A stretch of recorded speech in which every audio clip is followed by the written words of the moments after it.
Salut à tous! L'entretien de votre machine expresso manuelle est primordial pour prolonger sa durée de vie, mais aussi pour assurer la qualité du rendu en tasse au fil des années.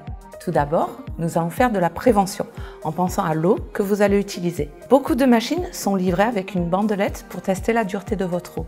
Si votre eau est trop dure, utilisez de l'eau filtrée ou de l'eau de source pour éviter les dépôts de calcaire. Une eau filtrée va aussi donner un meilleur goût à votre café. Si vous ne voulez pas utiliser de l'eau en bouteille ou si vous n'avez pas de carafe pour filtrer l'eau, je vous conseille vivement d'utiliser une cartouche filtrante. Certaines marques fournissent une cartouche avec la machine. Si ce n'est pas le cas, le modèle sera bien indiqué dans la notice. Avant d'insérer la cartouche filtrante dans le réservoir d'eau, submergez-la dans l'eau pour évacuer l'air.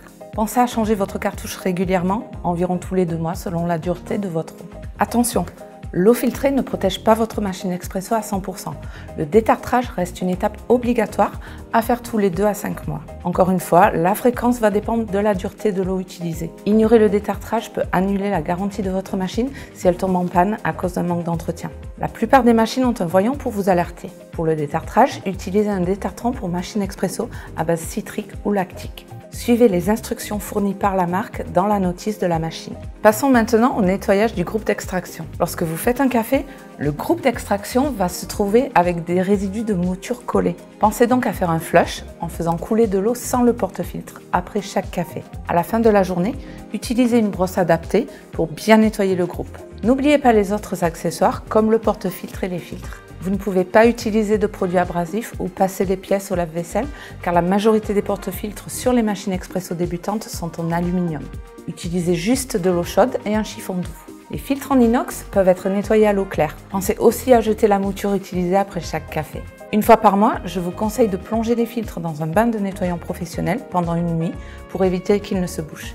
N'oubliez pas de bien rincer et de ne pas boire le premier café après ce nettoyage. Pour finir, si votre machine expresso a une buse vapeur pour faire de la mousse de lait, elle devrait elle aussi être nettoyée régulièrement. Le lait est un aliment sensible et ses dépôts peuvent créer des germes. Il est donc très important de l'essuyer et de faire un flush en lançant la vapeur à vide après chaque utilisation. Si vous avez oublié cette étape, vous pouvez utiliser un produit nettoyant spécifique. Versez une dose dans un pichet avec de l'eau et insérez la buse. Injectez de la vapeur comme si vous étiez en train de faire une mousse de lait. Rincez votre buse en répétant la même opération avec de l'eau fraîche. Terminez en essuyant la buse avec un chiffon doux. Voilà, j'espère que cette vidéo vous aura aidé. Retrouvez toutes les étapes et les produits dans mon article blog. Abonnez-vous à notre chaîne YouTube pour voir toutes les vidéos dès que ça sort. N'hésitez pas à nous poser vos questions en commentaire et à liker cette vidéo si elle vous a plu. Prenez soin de votre machine expresso et bon café!